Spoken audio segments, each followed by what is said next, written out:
Hello and welcome to episode 33 of ERRX. This week we discuss a meta-analysis published in the Journal of Emergency Medicine that reviewed dual defibrillation in cardiac arrest. Refractory ventricular fibrillation is defined as persistent ventricular fibrillation with no response to 3 or more defibrillation attempts. It's estimated that about 10 to 25% of cardiac arrests can develop refractory ventricular fibrillation, with a mortality rate of up to 97% if this occurs. Since there is no proven treatment for this entity, people have looked at doing things like giving esmolol, and we talked about this back in episode 21, and other things such as dual or double defibrillation. Dual defibrillation is just what it sounds like, using 2 defibrillators and 4 pads on the patient while shocking. When doing this, the team will grab an identical defibrillator, and then the team has the option of 2 different pad placements, which is of course in addition to the 2 pads that the patient already has on. The first option, anterior-anterior, is placing the pads right next to the first set, and the second option, anterior-posterior, places 1 pad between the other 2 pads and the second pad on the patient's back. I'll post an image of this on the ERRX podcast Instagram page and on errxpodcast.com. It's very important here that the pads don't touch so that we don't destroy the defibrillators. Dual defibrillation comes in 2 flavors, simultaneous and sequential. If you want dual simultaneous defibrillation, it's best to have one provider push the shock button at the same time. However, if you want to attempt dual sequential defibrillation, then it may be best to have 2 different providers push shock on each defibrillator to try to get more of a sequential effect. Remember that there's no difference in efficacy between the 2 pad placement options or shock sequence options. Dual defibrillation has shown some success in terminating refractory ventricular fibrillation in a few case reports and observational studies. But how does it work? Some say that using 2 defibrillators instead of 1 will obviously deliver more energy, hopefully making defibrillation more effective. Another theory is that the first shock, even if delivered milliseconds before the second shock, can lower the defibrillation threshold, which then improves the second shock success. Lastly, another theory is that the more pads you place on the patient, the more vectors our electrical shock has to reach a greater number of myocytes.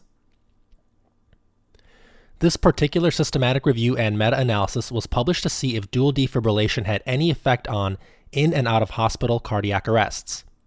This trial ended up including only 4 studies in its meta-analysis due to a lack of high-powered trials on dual defibrillation overall. And we have to remember that the studies included were from out-of-hospital cardiac arrests, as the authors couldn't find any eligible trials that looked at in-hospital cardiac arrests. The 4 studies included in the meta-analysis had 1,061 patients, with 217 receiving dual defibrillation and the rest receiving standard defibrillations.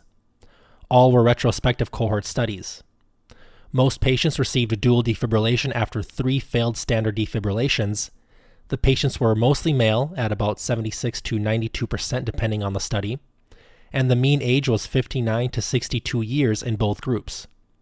Around 60% in each group were witnessed arrests, and about 50% received bystander CPR.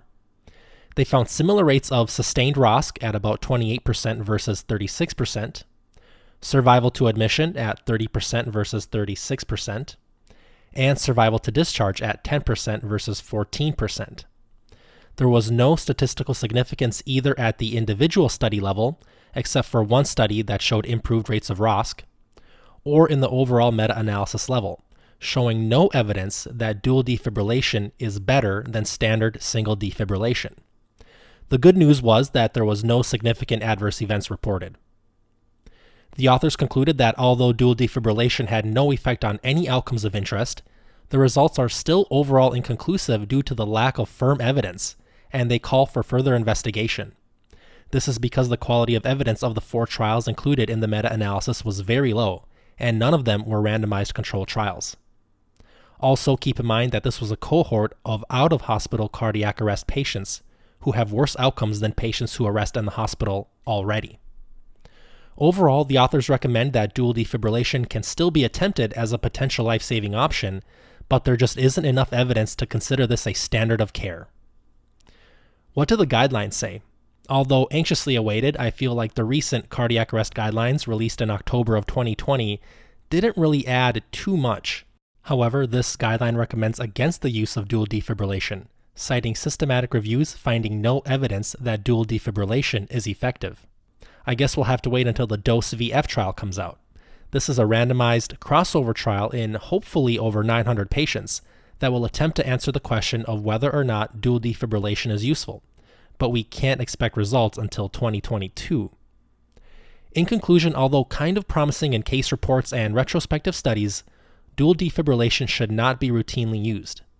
To be fair, if the team wanted to attempt this, there hasn't been much evidence of patient harm. Also, while you're at it, you may as well try a bolus of 500 mics per kilogram of esmolol prior to the dual shocks to help optimize outcomes. As always, thank you so much for your time, and see you next week.